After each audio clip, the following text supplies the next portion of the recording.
வணக்கம். இந்த வீடியோவில் சில நாட்களுக்கு முன்பு ரிலீஸ் ஆன ஜாக்கி அப்படிங்கிற ஒரு தமிழ் படத்தை பற்றி தான் பார்க்க போகிறோம். அது என்னால் தேட்டரில் பார்க்க முடியல, ஏன்னா எங்கள் ஒரு லோக்கல் தேட்டரில் எங்கேயுமே ரிலீஸ் ஆகலை.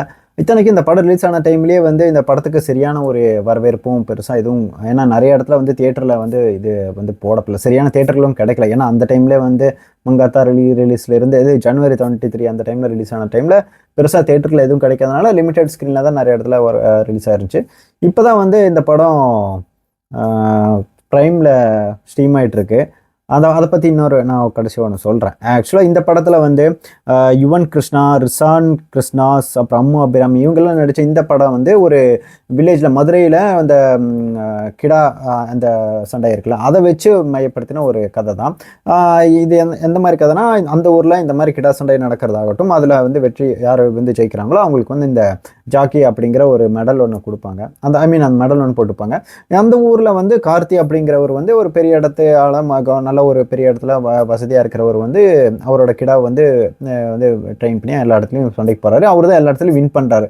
ஒரு நாள் இந்த நம்ம கதாநாயகன் யுவன் கிருஷ்ணா ராமர் அப்படிங்கிற ஒரு கேரக்டரில் இவர் சேலஞ்ச் பண்ணுறாரு அவர்கிட்ட கிடாவோட சொல்லி. அவர் பெருசாக எதுவும் கண்டுக்காமல், அதெல்லாம் விட முடியாது, நீ கொஞ்சம் ஃபினான்ஷியலி கொஞ்சம் கொஞ்சம் கம்மியான ஆளு, உங்ககிட்டலாம் விட முடியாது அப்படின்ற மாதிரி அவர் பெருசாக உதாசனப்படுத்துறாரு. அதுக்கப்புறம் அப்படி இப்படின்னு ரெண்டு பேருக்குள்ள வாக்குவாதம் ரெண்டு பேர் கிடா சண்டை விடுறாங்க.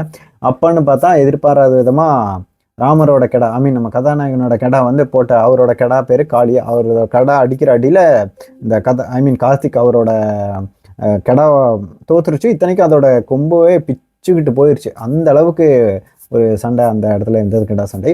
அதுக்கப்புறம் அவர் ஜெயிச்சுக்கிட்டு அவர் மெடல் வாங்கிட்டு வீட்டுக்கெல்லாம் போகிறாரு. அவங்க வீட்டில் ஒரு குழந்தை இருக்குது, அவங்க அக்கா இருக்காங்க. அப்புறம் ஒரு சைடில் அம்மி அபுராமி கூட லவ்வெல்லாம் போயிட்டுருக்கு. இதெல்லாமே நடக்குது. பட் அகைன் தோத்தவர் சும்மா இருப்பாரா? அவர் கார்த்திக் அகைன் பழி வாங்கணும்னு நினைக்கிறாரு. சொல்லப்போனால் அதுக்காக பிளான்லாம் பண்ணி அகைன் அந்த இன்னொரு ஆட்டை ட்ரெயின் பண்ணுறாங்க. அப்படி ஆட்டை ட்ரெயின் பண்ணி இன்னொரு சண்டே ஒன்று வருது. அந்த இடத்துல சேலஞ்ச் பண்ணணும்ல, ஆப்வியஸாக ரெண்டு பேர் சேலஞ்ச் திரும்ப இன்டர்வலில் தான் அவங்களுக்கு தெரியும். இந்த மாதிரி இடத்துல ஒரு சேலஞ்ச் வரும். ரெண்டு பேர் கிடா சண்டை விடுறாங்க. விட்ட இடத்துல பார்த்தீங்கன்னா அந்த கார்த்திக்கோட கிடா முட்டில் இவரோட கிடா ராமரோட கிடா கொலாப்ஸ் ஆகி அங்கேயே விழுந்துருது. பிளட்டெல்லாம் வருது. அப்புறம் உடனே அதை தோத்துருச்சுன்னு அறிவிச்சிட்டாங்க. அப்புறம் மெடலும் கொடுத்துட்டாங்க. அதுக்கப்புறம் ஒரு கிடா அவருக்கு தான் சொந்தம் அப்படின்ற மாதிரி இவங்க ஒரு சேலஞ்ச் பண்ணியிருப்பாங்க. அவர் எடுத்துக்கிட்டு போயிருப்பார். அதுக்கப்புறம் போனதுக்கப்புறம் சில காரணங்களுக்கால அப்புறம் தான் தெரிய வருது, அவங்க இந்த நேர்மையாக இன்னும் ஜெயிக்கல, சில விஷயங்கள் பண்ணி தான் ஜெயிச்சிருக்காங்க. அது என்ன பண்ணாங்க, அதுக்கப்புறம் ராமர் போயிட்டு என்ன பண்ணார், அந்த கிடாவை திரும்ப காப்பாற்றிட்டு வந்தாரா, அவர் எப்படி பழி வாங்கினாரா இல்லையா, அதுக்குள்ளே இவங்களுக்குள்ளே நடக்கிற சண்டைகள் என்ன ஆச்சு அப்படிங்கிறது தான் மிச்ச படத்தோட கதை.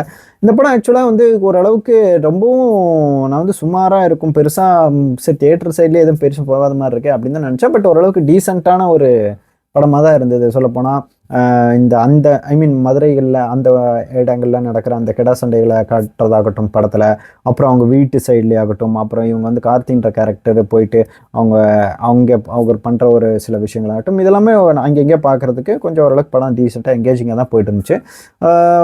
சொல்லப்போனால் அந்த கிடாவை கிடாவுக்கு அந்த வீட்டுலேயே அவருக்கும் எடுக்கிற ஒரு சென்டிமெண்டல் ஆகட்டும், செகண்ட் ஹாஃபில் ஒரு சீனில் அது இறந்துரும்னு நினைக்கிறப்போ ஒருத்தர் மருந்து கொடுக்குற ஒரு சீன் ஆகட்டும், அந்த வீட்டில் இருக்கிற அந்த சின்ன குழந்தையோட அவங்கள இருக்கிற அந்த சீன் ஆகட்டும், இந்த மாதிரி கிளைமேக்ஸில் ஒரு சண்டை முடிஞ்சதுக்கு கிளைமேக்ஸ் சண்டையில் ஒரு கிடா எப்படி ஜெயிக்குதுன்ற விஷயங்களாகட்டும், அதுக்கப்புறம் இந்த மாதிரி நிறைய இடத்துல படங்கள் நல்லா ஒரு ரசிக்கும்படியாக தான் இருந்தது.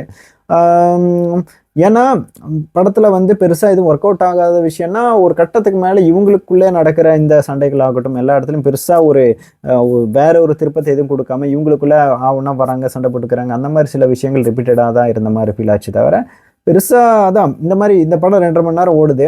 இதில் இவங்களுக்குள்ள ரிப்பீட்டடாக சில விஷயங்கள் இவங்க அங்கே வாக்குவாதம் பண்ணுறாங்க, இவங்க ரெண்டு பேர் கடை விட்டு மொத்தம் 3 ஃபைட்டு வருது, 4 ஃபைட்டு வருது, எல்லாமே இவங்களே திரும்ப எடுக்கிறதாகட்டும், அதில் சில விஷயங்கள் ரிப்பீட்டடாக இருக்கிற மாதிரி ஃபீல் ஆச்சு. அப்புறம் இன்னும் கொஞ்சம் என்கேஜிங்காக கொஞ்சம் ஒரு கிறிஸ்பாக எடுத்துருக்கலாம். பாட்டுகள் சாங்ஸ் எதுவுமே பெருசாக எனக்கு ஒர்க் அவுட் ஆகலை.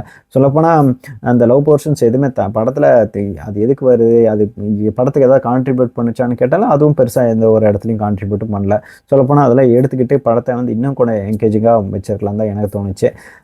அகெயின் யுவன் கிருஷ்ணா அப்படிங்கிற ஒரு ராமர் கேரக்டர் பண்ணியிருக்காரு, அவரும் ரொம்ப நல்லா பண்ணியிருந்தார். அப்புறம் ரிதான் கிருஷ்ணாஸ் கபரா கார்த்தி அவங்க 2 பேரும் ஓரளவுக்கு படத்தில் ரொம்ப நல்லாவே பெர்ஃபார்ம் பண்ணியிருந்தாங்க 2 பேர்.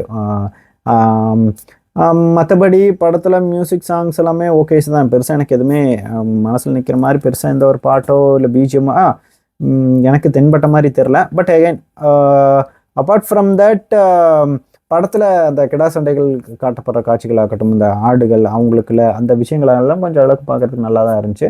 இன்கேஸ் இந்த படம் இன்கேஸ் நீங்கள் பார்க்கலன்னா இப்போது அமேசான் ப்ரைமில் ஸ்ட்ரீம் ஆகிட்டு இருக்கு. நீங்கள் வேணால் ட்ரை பண்ணி பார்க்கலாம் டைம் கிடச்சா. தவிர ரொம்ப ஆஹா ஓஹோ சூப்பர் உட்காந்து கண்டிப்பாக பார்த்தே ஆகணுன்ற அளவுக்குலாம் பெருசாக எந்த ஒரு விஷயமும் இல்லைன்னு சொல்லுவேன். மொத்தத்தில் ஓரளவுக்கு டீசெண்டான ஒரு படம் அப்படின்னு சொல்லலாம். மேபி இன்னும் கொஞ்சம் வரவேற்பு இந்த படத்துக்கு வந்திருக்கலாம் அப்படின்னு எனக்கு தோணுச்சு. ஏன்னா அந்த டைமில் சரியாக தேட்டர் கிடைக்காததும் ஒரு சரியாக ஒரு டிசப்பாயின்மெண்ட் தான். இப்போது அமேசான் ப்ரைமில் ஸ்ட்ரீம் ஆனாலும் இப்போ அவைலபிள் வந்துருச்சுன்னு நினைக்கிறேன். ஒரு வாரத்துக்கு இவங்க வந்து ரெண்ட்லேயே விட்டுக்கிட்டு இருக்காங்க. அதெல்லாம் எனக்கு என்ன இதுன்னே தெரில. அட்லீஸ்ட் அந்த ரெண்டில் இவங்க வாங்குற காசு அட்லீஸ்ட் அந்த படக்குழுவினருக்கு போகிறதா இல்லை அமேசான் ப்ரைமுக்கு போதான்றதே தெரில.